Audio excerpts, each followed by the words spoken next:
Hi, everyone. So growing up, I always felt this kind of dissonance as a child of diaspora.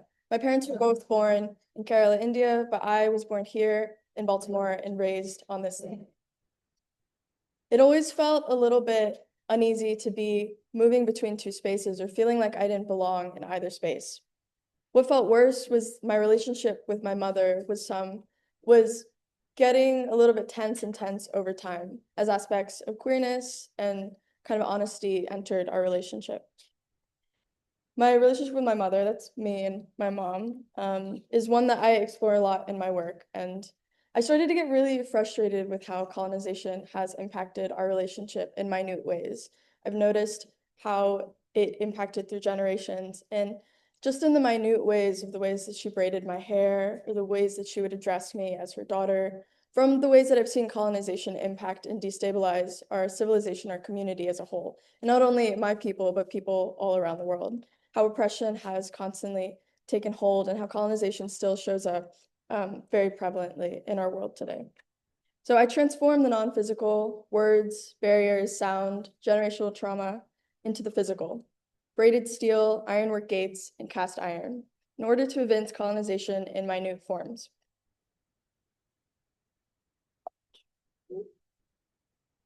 I began braiding steel about 3.5 years ago. This is a process that involves a lot of heat. I weld 3 strands together and then I use heat in order to braid over and under and over and under. This process is one that is very repetitive.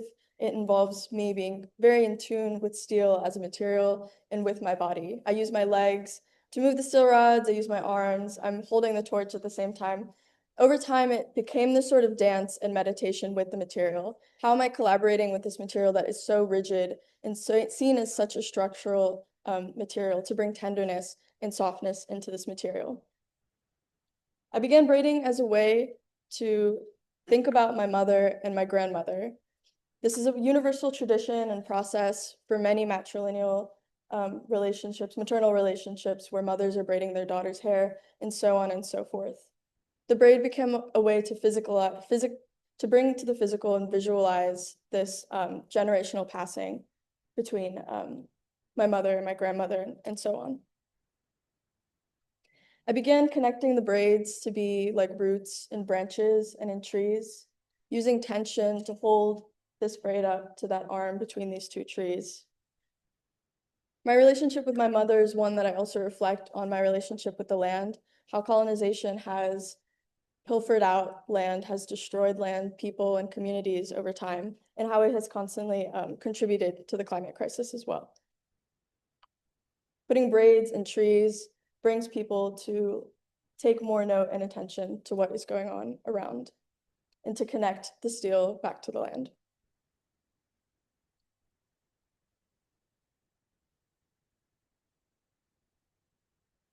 This is a piece that I braided within my hair and also it's embedded in the land. This is the thickest steel that I've braided, 3/4 steel rod. It requires a lot more time with the heat and the torch. And as I've developed this over the years, it's become a bit of a craft process for me, learning more about the process and the material itself. This braid connects 2 large trees in Baltimore. The 2 trees had their branches kind of reaching out, and I'd always look outside and see them reaching for each other, but never being able to meet. This braid is 26 feet long, and it connects the branches of both of the trees in their umbrage. It's one where if you lie down underneath between the trees and look up, you'll see the silhouette of the braid amongst the branches of the tree. I began connecting structures of my ancestral homes within my practice.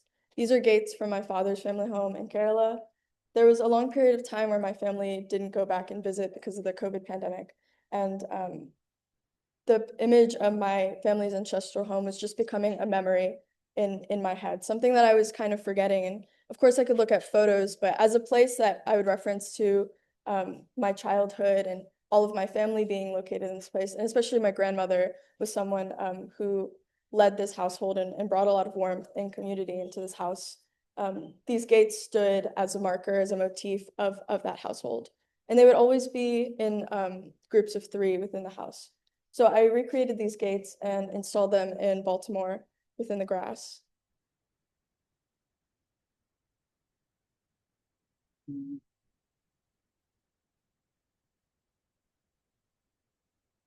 I began using cyanotype as a way to include imagery into my process and practice. I'm an animator and I love process-based materials, stop motion animation, experimental animation. Cyanotype was a way to bring this beautiful blue Prussian color into the process of animation, but also being really material. I was washing these pieces of paper. I was constantly using them and transforming them. And in a way, they would transform the image itself that I was cyanotyping and animating. It would also pick up the ridges of the watercolor paper that I was using. I would zoom really far into these and the texture would really come through in the cyanotypes. And then the back of the gate in the middle is a cyanotype of my grandmother who was kind of the maternal figure of that household. She had passed within the 8 years that my family didn't go back to visit. So there was a really big difference from the time that I went to visit. The house was empty. That home that she had built wasn't really there anymore. I began cyanotyping on bacterial cellulose and different biomaterials. This is dried up bacterial cellulose, a marker of what was happening in Palestine. There's the body of a baby kind of under this cyanotype image of a sea of water, thinking of the amount of people that have unfortunately passed in the genocide and to the sea marking. I always think of heaven in a way of Jannah as one being surrounded by lots of water and bountiful water. So thinking of the amount of babies and children that have gone to heaven in that way, to Jannah. This is a recreation of a window gate from my mom's family home. One made out of mycelium, which is the root system of mushrooms. Behind it lies a cyanotype image I took of her backyard. The mushrooms, the mycelial cast is concealing the image behind. And you can see there's like different grapes, different birds, different motifs in this window gate.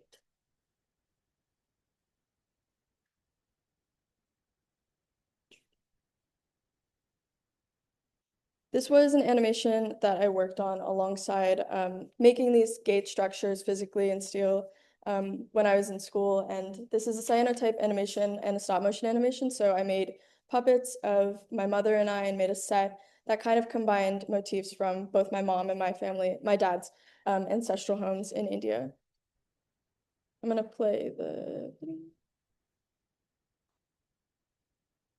Nadia ഞാൻ വിളിച്ചില്ല ഞാൻ പറഞ്ഞതായിട്ട് നീ മോളോട് പറഞ്ഞില്ല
That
film was a way to really process my relationship with my mother, thinking about the tension between and braids as a motif to connect us both as people, and the softness that braiding has of memories I have of my mom oiling my scalp, but also the memories of her like yanking my hair, pulling my hair, getting those knots out, alongside the motifs of the structure of those gates that come back into those, both the blue cyanotype animation, but also in the physical structure of the stop motion set. I really appreciate animation as a way of storytelling, as a time-based medium. You really demand the audience's attention for the 3-4 minutes, whereas sculpture, a lot of times, especially nowadays, people can kind of just walk past or just take a moment to look. But animation has been a really lovely form of storytelling in that way, of being able to create that narrative arc, as well as a way to make anything happen on the screen. You can use any material, you can go digitally and physically so you can create really any image. And in a world where there's so much AI and stuff going on, it's lovely to have that much control and intention with your story and what you're making.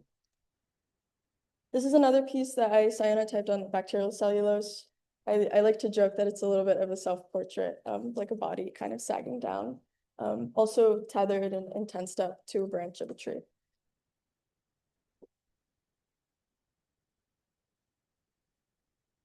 I began combining braids and gaits a little bit. This gate is from my non-blood related grandmother's family home in London. My family had gone to visit my cousins and aunt and uncle in London, and it was weird feeling like I was in like the colonizer's land, and seeing these gate motifs not only in Baltimore where I grew up and went to school, but also in the global south in India, and then these motifs occurring as well in like these Western colonizer countries in England. This braid is the shape of southern India, and this one is Sri Lanka, referencing both borders and place. They were directed in the gallery in the direction that the bodies of land were, so kind of parallel to those bodies of water of the Indian Ocean. And alongside that, another part of the piece was my homeland here in Baltimore. This braid tracing and marking the Chesapeake Bay, just the water I grew up by in Baltimore.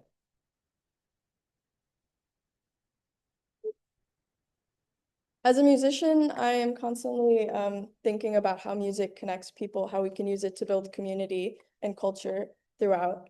I write and listen to a lot of folk music. I play banjo and guitar and I sing. And folk music is one that I always love learning about its historical impact on the labor movement in the late 1900s, as well as the impact of how people write about land, nature, connection, and community. In this piece, there are strings on each panel of this piece. There's banjo strings, mandolin strings, guitar, and bass strings that viewers were welcome to come and play. I was also thinking a lot about rust and how rust is resilience. This piece was installed outside and the strings were inevitably going to rust, but as people played them and tended to them and cared for them, how can we protect these strings from rust? How can we protect this piece from rust, but also work with the rest in tandem, as it's an inevitable process working with steel. This is also visually similar to a banana tree. We have banana leaves coming out at the top. This is a detail shot of some of the strings. This is one of my most recent pieces that I made last year. As I was working with Gates over the last few years, I was thinking a lot about what it meant to recreate something and bring it here. Sometimes people would ask me if I had taken the gate from the house in India and like shipped it over here, which would have been really expensive to do. And if anything, was a compliment to the fabrication part of it. But I was thinking about how I could further this the softness that I'm bringing to this material seen as so rigid. And I thought a lot about how my work in the past has been quite gestural. These braids would often come unfurled at the end, reaching out like fingers. Like in this one, like fingers grasping this gate, or like holding together, clasping together. So how could I bring the softness, this personality, this gesture to a gate? This is the same gate that was from my dad's family home. And in some way, it became a self-portrait. There's rust resists on the sides that resemble henna tattoos and piercings on the ears. This one is in a prayer position, a Muslim prayer position, praying for something kind of on the horizon, a gate pulled to its knees. I recently just finished up this piece last week as a part of a show for my residency that I'm in Providence. It's a group show, and in this one there's 3 gestural gates, each one representing me, my mother, and my grandmother. They're all attached with strings that people are welcome to strum and listen to and resonate along with the piece. In this one, some of the design aspects are from an ironwork in front of my mom's family home, and they kind of linger and pass through each gate. There's also Malayalam text, which is my mother tongue, and it's text that I can't read or write. If it's spoken to me, I can understand it at most times, but there's always been that dissonance with the language for me. I asked my mom to write to me as a 12-year-old, my mom is a 12-year-old, and her mom is a 12-year-old, and I took excerpts of that writing and casted it in iron and welded them in here. I still don't know what the words say, but hopefully I'll be able to figure out what they say as I learn the language over time. This is me stringing up the gates. I've gone into a bit of an inquiry into what leverage means for bending. I've always loved bending steel. For the whole first year that I was working with steel, I was cold bending only. I wasn't using any heat. And then I began using the torch to braid and to keep bending, to make these gestures, to make these lines with steel round bar and steel flat bar. Over this past year, I've been fabricating jigs, and jigs are something that you can use in order to get more leverage to bend steel. So what I do is I heat up flat bar and I will find a tension point within the jig and I will bend it around to make these different curls for the gates. Finding leverage has been helpful in thinking about how we can not only use leverage in the physical, but like thinking of leverage in terms of movement building is something that I have been thinking about a lot recently, how we can find ways to pin and get more power, how we can use tools to navigate. And being able to find that and ground myself in that physically has helped me think of ways to navigate that within our world today.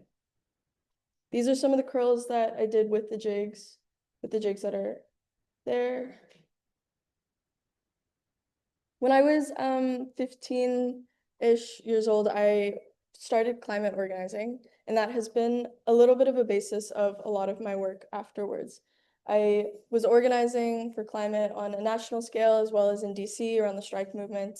And a lot of the work that I was making as an artist felt a little bit superficial to me. I was making work that showed like clear motifs of the earth and of water and like flooding and different things happening. And as much as those were helpful to be able to communicate how I was feeling about the climate crisis, I feel like it didn't really tap into that storytelling, that narrative that I could share with other people as an artist.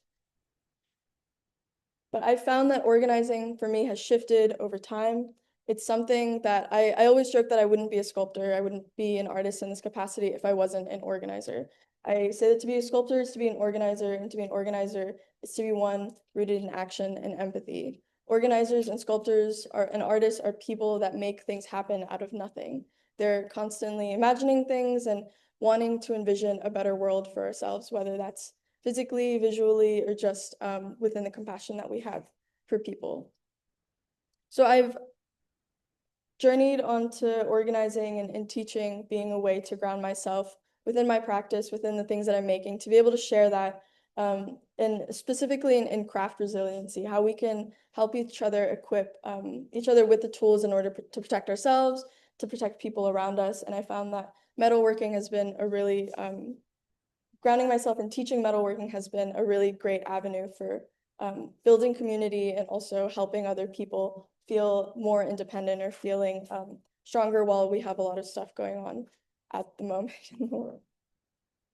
These are photos from some classes. I taught with the oxyacetylene torch for heating and bending.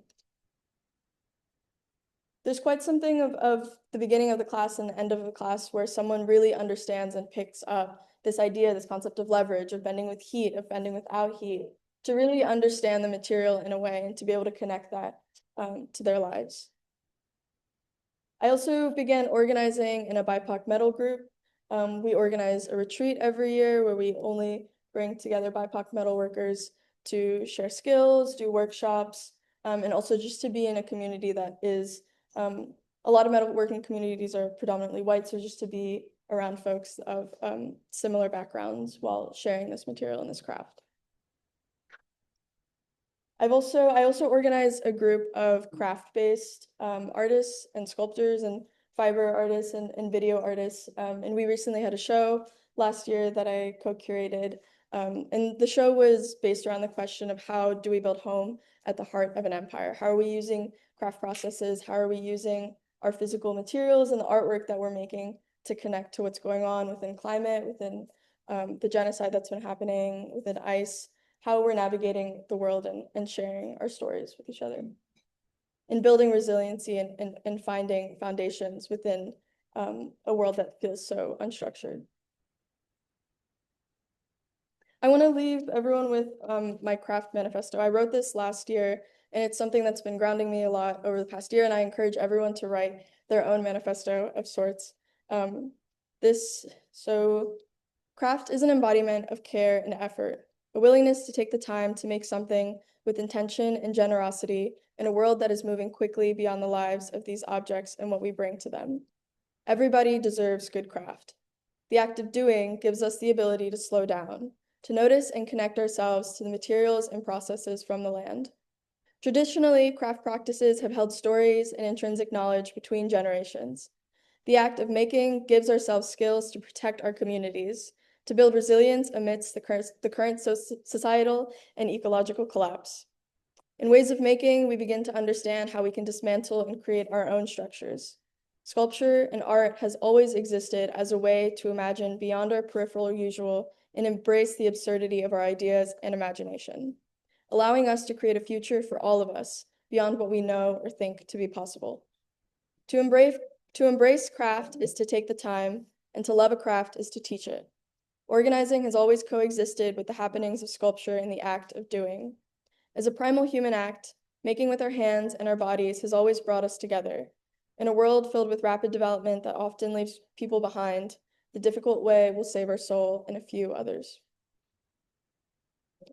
That is